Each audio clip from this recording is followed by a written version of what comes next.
Hey, what's up, everyone? Welcome to Tuck Notes Beginner Stock Talk, Thoughts Talk series. My name's Tucker. You can call me Tuck or whatever. And I'm going to talk about my thoughts on Elon Musk's codes that he's done and he was so vocal about for many weeks. And it's a story. And within that, we can talk about Tesla's daily moves, but if you want to hear about that, we can. But I'm going to more so focus on the overall picture that I potentially could be seeing. And that's, I'll get into. This is no financial advice at all.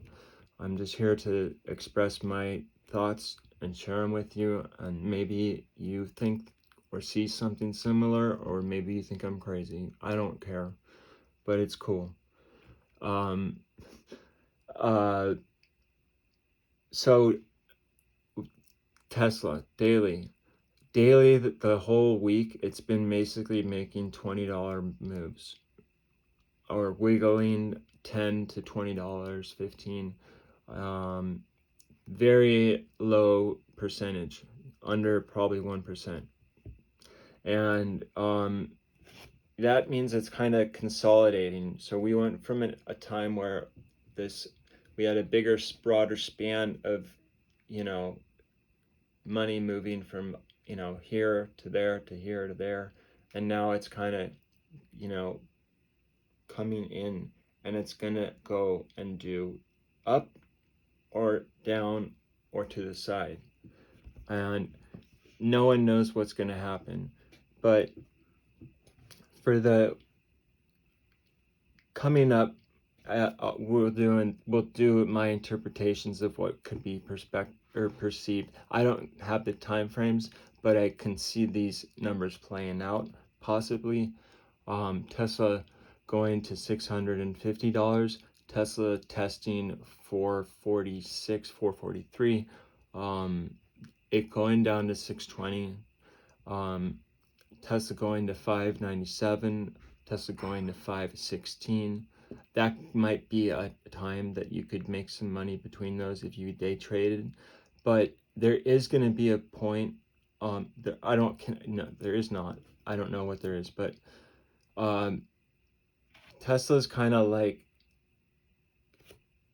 I'm getting that tree symbol or idea now, and it's wavy. It's like this, and so this is the foundation of it. And then up here, it's either like leaning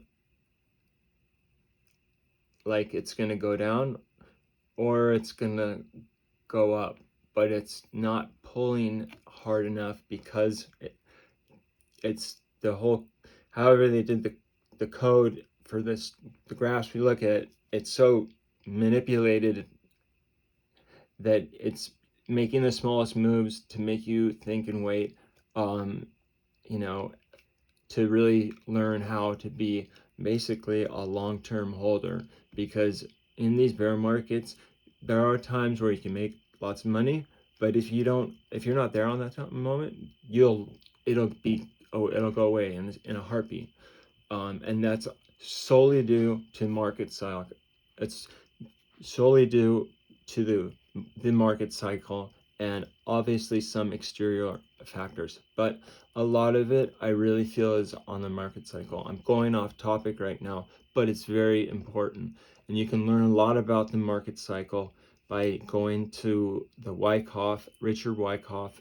Google him, look him up on my videos. I do my best version of what I can do explaining it, but you can go deeper and understand the rules, the do's and don'ts of Wyckoff's and those principles. And if you follow those, you'll feel so much more comfortable than you probably would if you didn't know them.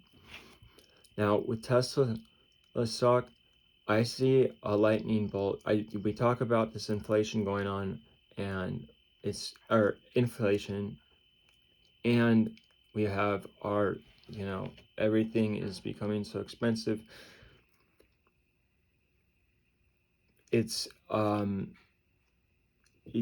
Tesla, you know, you also hear that it got the worst rating in cars.com, but then you hear it got the best car in 2022. And so people just like, not people, but people are throwing out exterior things. Don't listen to the noise. I try not to listen to the noise, and I just follow the numbers, and the numbers don't lie. And so I could see Tesla going, this is it. It's expanding its scope of consciousness, or scale of consciousness. So we're starting kind of like here, we're at 1,000, and then we kind of went to like 700 down here, and kind of went back up to 1,000, and then kind of just, you know, went down more, but not up to 1,000. We've been kind of pulling our way down, and as we're doing that, we're going also through the years, the months of the year, and we just went through June, and you can see correlations of numbers with the time. So we're turning into January. January is supposedly a booming month, but what I heard from one person on YouTube is that maybe the first 2 weeks of it might be good, followed by, you know, something possibly bad, or it getting worse. I can see Tesla at a buy price of $69, $100, $150. This is a lot later down the line. He also highlights a lot about 2026 and what could happen in 2026. And so what I'm taking is that, all right, here's what's going to happen in 2019, but in 2022. And then the timeline might end in the year 2026. And so, but that doesn't mean the timeline's going to be at, you know, down. Think of the Nike with the N. There's a lot of parallels going around everywhere we're going throughout life and seeing it. So with Dogecoin, it's the same thing. We're working with lower numbers. So other practical ideas are having different accounts, maybe a Webull account and a Robinhood account.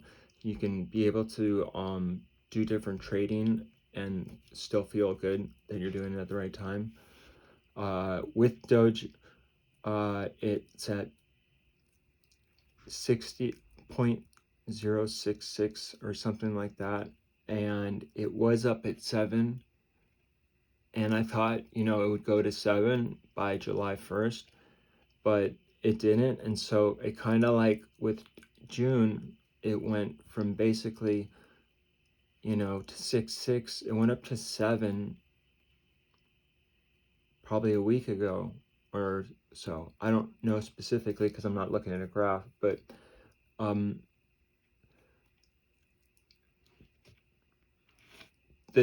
the if you divide 7 by 12 and you get the digits, that's kind of like the percentage of what we're gonna see, or 12 by 7. I don't have that down yet, so I'll stop the video right here, but I hope that some of this information was helpful. If it was, you can push the like button if you think these videos are helpful, and when I start making them more. You can subscribe to Tuck Notes and find any code related information on my Instagram site at Tuck Notes. All right, have a good night. Bye.